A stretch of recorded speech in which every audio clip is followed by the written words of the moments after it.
Est-ce que vous êtes conscient d'avoir réalisé un exploit? Vous avez réussi à mettre tous les groupes politiques du Conseil régional d'accord contre votre plan régional de santé, ce qui est assez rare, cette unanimité. Alors, je pense que déjà ce qui est remarquable, je trouve, c'est qu'une séance entière ait été consacrée au sujet de santé par le Conseil régional de Bourgogne-Franche-Comté. Je pense que la teneur des débats a démontré que ça faisait écho à une véritable préoccupation de nos concitoyens, dont les élus, quelle que soit leur appartenance politique, se sont fait l'écho aujourd'hui. Ce fort besoin de la population, ce sentiment, parfois cette inquiétude, je dirais même cette angoisse en certains points du territoire au regard des problématiques d'accès aux soins, nous en sommes parfaitement conscients. L'Agence régionale de santé en est parfaitement consciente et au fond, le rôle de ce projet régional de santé, ça n'est pas seulement de constater la difficulté, c'est d'essayer de trouver des solutions pragmatiques pour répondre à ces besoins et faire face à ces difficultés réelles en certains points de notre territoire. Concernant la méthode, les élus vous reprochent un manque de concertation. Vous leur répondez quoi? Alors ce projet régional de santé n'a pas été conçu en chambre par l'ARS qui aurait unilatéralement produit des centaines de pages de littérature. Ça fait suite à 1 an et demi de travail, 1 an et demi de travail avec des professionnels de santé, avec des élus locaux également, avec des représentants des associations de patients, avec les fédérations hospitalières, les représentants du secteur médico-social également. Donc beaucoup de travail à présider et à précéder la présentation de ce document. Il se poursuit aujourd'hui, puisque depuis le 5 février, comme le prévoit la réglementation, ce projet est soumis à l'avis des collectivités locales, les collectivités régionales, comme c'était le cas aujourd'hui, mais aussi les collectivités départementales et les communes.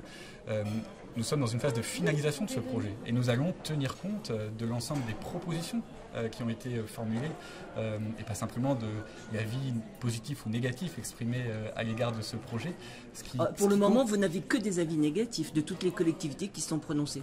Non, il n'y a pas que des avis négatifs, mais alors, d'une certaine manière... Qui s'est prononcé pour? Je n'ai pas le catalogue, mais d'une certaine manière, il n'est pas demandé aux collectivités de prendre ou de laisser le document qui est sous leurs yeux. Le document qui est sous leurs yeux, ça n'est pas la première version, ça n'est pas non plus la dernière. Et donc il nous appartiendra, dans la dernière version que nous devons arrêter avant la fin du premier semestre, d'inclure ce que nous pourrons inclure des propositions qui nous auront été formulées par les diverses collectivités locales qui se seront exprimées sur ce projet. Beaucoup ici disent que vous êtes soumis à une contrainte budgétaire et que vous ne faites que gérer la pénurie. Vous leur dites quoi? Non, il faut bien entendu intégrer les contraintes budgétaires, mais on a l'impression que vous ne faites que ça. Paradoxalement, la plus forte contrainte, et c'est ce que démontre le projet régional de santé dans sa partie diagnostique, qui pèse sur notre système de santé aujourd'hui, ce n'est pas une contrainte budgétaire, c'est une contrainte sur les ressources humaines et en particulier la ressource humaine médicale.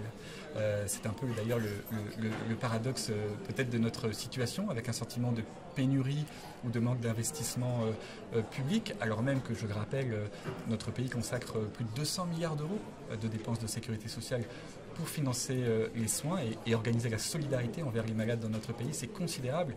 C'est un des pays du monde qui mobilise le plus de financement pour la santé de ses concitoyens. Donc, il y a évidemment, on peut toujours avoir des débats sur le niveau de financement et la mobilisation de ressources complémentaires. Mais aujourd'hui, dans nos territoires, ce qui fait défaut, ça n'est pas tant l'argent que les compétences et les ressources humaines médicales pour délivrer le service que les gens sont en droit d'attendre. Vous-même, vous dites qu'il manque 150 à 200 médecins urgentistes pour l'ensemble de la Bourgogne-Franche-Comté. Il y en a actuellement 472. Ça veut dire que ces médecins urgentistes, vous ne les trouvez pas ou vous n'avez pas d'argent pour les payer? Non, ça veut dire que ces médecins urgentistes qui nous manquent aujourd'hui, en fait, ils n'existent pas. Et aujourd'hui, pour faire face à ce manque de médecins urgentistes, on tire sur la corde des professionnels qui sont présents dans nos services. Et ça n'est bon pour personne. Au premier chef, ça n'est pas bon pour ces professionnels-là qui sont, pour certains d'entre eux, usés et décident d'ailleurs, ce qui ne fait qu'accroître les difficultés de se détourner de ce métier. Et ça n'est pas bon non plus pour les patients qui, à la fin, sont confrontés à des professionnels parfois épuisés ou alors à de l'intérim médical ou parfois à des ruptures de service lorsque un hôpital n'arrive plus à tenir une ligne de garde. Donc à partir de là, ce problème-là est un fait. Et il nous faut néanmoins organiser le système de soins pour que, tenant compte de cette réalité, il soit quand même capable de donner accès à des soins urgents en moins de 30 minutes lorsqu'une urgence vitale se produit en tout point de notre territoire. C'est un peu un défi, on pourrait presque estimer que c'est une mission impossible, mais enfin c'est la mission de l'Agence régionale de santé et c'est la mission de ce projet régional de santé que de le rendre possible et de consolider notre système d'urgence régional. Alors j'entends bien concernant les médecins urgentistes, mais des infirmières, des infirmiers, des aides-soignants, ça existe, et vous supprimez des postes partout dans les hôpitaux. Donc est-ce que ce n'est pas en contradiction avec le discours que vous venez de tenir ? Non, nous ne supprimons pas des postes partout. Là encore, c'est une idée reçue. Bien entendu, il y a des services qui ferment et qui se réorganisent, mais il y en a d'autres qui se développent parce que l'activité se développe. Et globalement, il y a davantage d'emplois dans le secteur sanitaire et médico-social, année après année, puisque, comme je viens de vous le dire, on y consacre chaque année davantage de moyens. À l'échelle nationale, on consacre à peu près 4,5 milliards d'euros supplémentaires chaque année à la santé. Et ces moyens-là, mais on a l'impression que les gens ne le voient pas. On a l'impression on ne voit que justement les postes qui sont fermés, notamment dans les hôpitaux de proximité en milieu, j'allais dire, non urbain. C'est bien dommage, c'est probablement parce qu'on passe plus de temps à traiter les difficultés ou à souligner les difficultés de certains services qu'à montrer les services qui se développent et qui non seulement parviennent à sécuriser leur activité, mais à développer des activités nouvelles. Le système de santé est un système vivant, il évolue chaque jour au gré du progrès médical. C'est quand même le principal facteur d'évolution de notre système de santé, c'est donc plutôt une bonne nouvelle.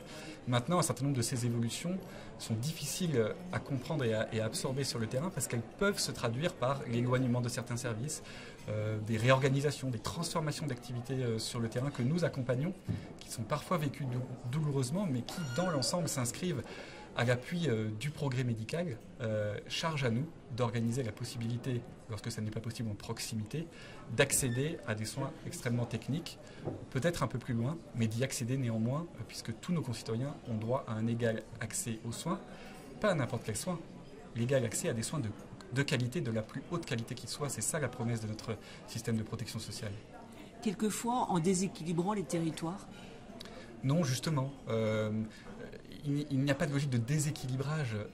Nous nous efforçons d'organiser les soins désormais à l'échelle de territoire. Et d'ailleurs, nous avons demandé aux hôpitaux de se regrouper à l'échelle de territoire pour former des groupements hospitaliers, de façon à ce que ce ne soit pas un hôpital contre un autre, une activité pour l'un au détriment de l'autre, mais que ces hôpitaux coopèrent pour rendre le service à la population de leur territoire, dans une logique de service à la population sur ces territoires, et que les activités se répartissent entre celles qui doivent être garanties en proximité, on va dire pour les soins courants, et celles que l'on ne peut garantir avec le bon niveau de qualité que sur un plateau technique un peu plus éloigné, dans lequel il faut investir parfois lourdement, en ressources humaines, mais aussi en moyens techniques.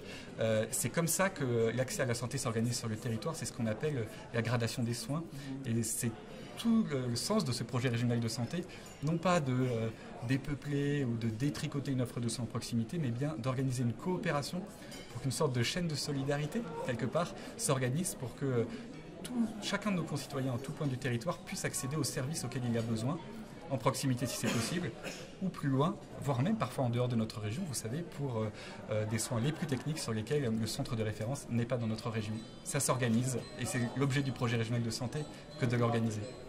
Une dernière question, cette fois-ci concernant les personnels dans les hôpitaux. On a eu des tentatives de suicide, que ce soit à Gré, que ce soit à Besançon. Vous leur dites quoi justement aux personnels qui sont en très grande souffrance ?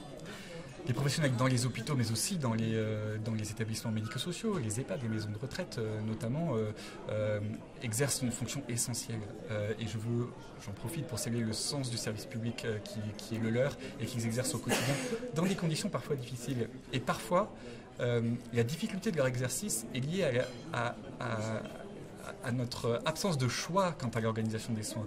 Lorsqu'on demande à un hôpital de proximité de tout faire, alors que matériellement, il n'a pas les ressources humaines nécessaires, il y a une perte de sens au bout d'un moment des personnels en place, qui ne s'y retrouvent plus, qui ont parfois le sens de ne pas offrir le service de la qualité qu'ils estiment nécessaire ou à laquelle ils estiment que leurs concitoyens ont droit.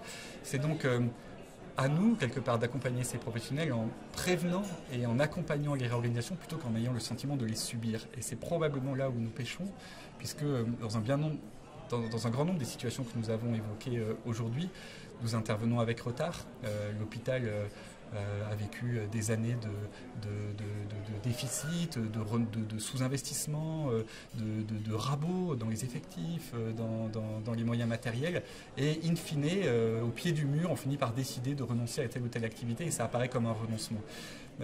Là aussi, le projet régional de santé soulève des protestations parce qu'il choisit d'organiser cela en amont plutôt que de le subir une fois qu'on est au pied du mur. Et je pense que dans le ressenti que vous venez de faire d'un certain nombre de professionnels, de subir une lente désagrégation de leurs conditions de travail, il y a un peu de cela, de notre difficulté à organiser en amont et du coup du fait que nous sommes de plus en plus souvent amenés à subir en aval des réorganisations sous contrainte d'impossibilité à rendre un service que jusqu'à présent ces professionnels rendaient. C'est à nous d'inverser la tendance. Je vous parlais tout à l'heure de passer d'une logique défensive à une logique offensive d'organisation des soins.